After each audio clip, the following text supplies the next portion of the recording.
ये कहानी है एक ऐसे बच्चे की जिसे सबने नकारा, पर उसने कभी हार नहीं मानी। नाम था आरव, उम्र महज 13 साल और रहने वाला था दिल्ली की एक संकरी सी गली में। उसका पिता एक रिक्शा चलाता था। दिन भर की मेहनत और शाम को थकी हुई मुस्कान। मां एक स्थानीय स्कूल में सफाई का काम करती थी। आरव का घर छोटा था, पर उसके सपने बहुत बड़े। स्कूल जाने का जुनून उसमें बचपन से था, लेकिन हर कदम पर ताने मिलते। इसका क्या होगा, रिक्शा वाले का बेटा है, यही करेगा।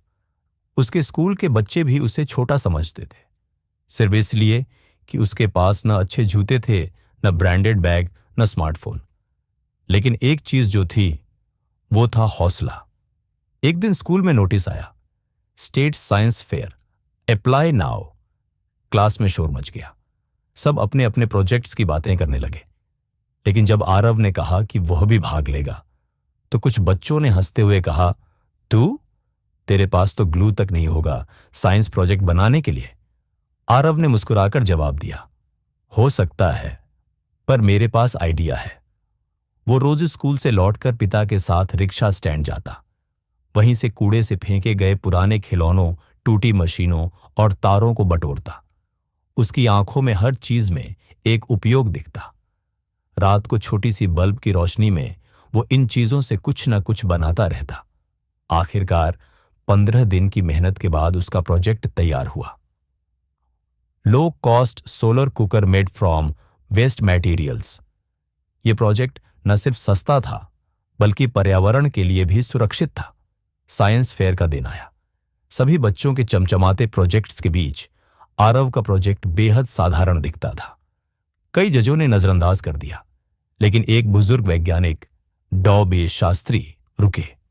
उन्होंने ध्यान से प्रोजेक्ट देखा, सवाल पूछे, आरव के उत्तरों से प्रभावित हुए। यह तुमने खुद बनाया? आरव ने सिर हिलाया और अपनी कहानी सुनाई। कैसे उसने वेस्ट मटेरियल्स इकट्ठा किए, कैसे काम किया, कैसे रोज रिक्शा स्टैंड जाता था। डॉ.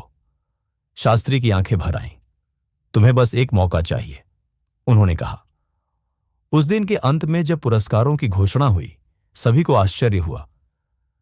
पहला पुरस्कार जाता है आरव वर्मा, स्थायी विज्ञान में नवाचार के लिए। पूरा हॉल तालियों से गूंज उठा। वो बच्चा जिसे सबने नकारा था, आज मंच पर खड़ा था, गर्व से, अपनी मेहनत के साथ। उस जीत ने आरव की जिंदगी बदल दी। शास्त्री ने उसकी शिक्षा का जिम्मा उठाया। आरव को एक अच्छे स्कूल में दाखिला मिला। अब वो किताबों, लैब्स और नए एक्सपोजर से घिरा था। लेकिन उसने कभी अपने अतीत को नहीं छोड़ा। वो अब भी वही लड़का था, मेहनती, जिद्दी और सपनों से भरा। हर साल वह नेशनल लेवल पर साइंस प्रोजेक्ट्स में भाग लेता और कुछ नया करता। कुछ सालों बाद उसने आईआईटी में दाखिला पाया, वो भी स्कॉलरशिप पर। और वहीं पर उसने एक स्टार्टअप शुरू किया, Solight, affordable solar for rural India. आज उसकी कंपनी देश के 6 राज्यों में काम कर रही है, हजारों गांवों में बिजली पहुंचा रही है, और वो खुद यूएन से सम्मानित युवा वैज्ञानिक बन चुका है।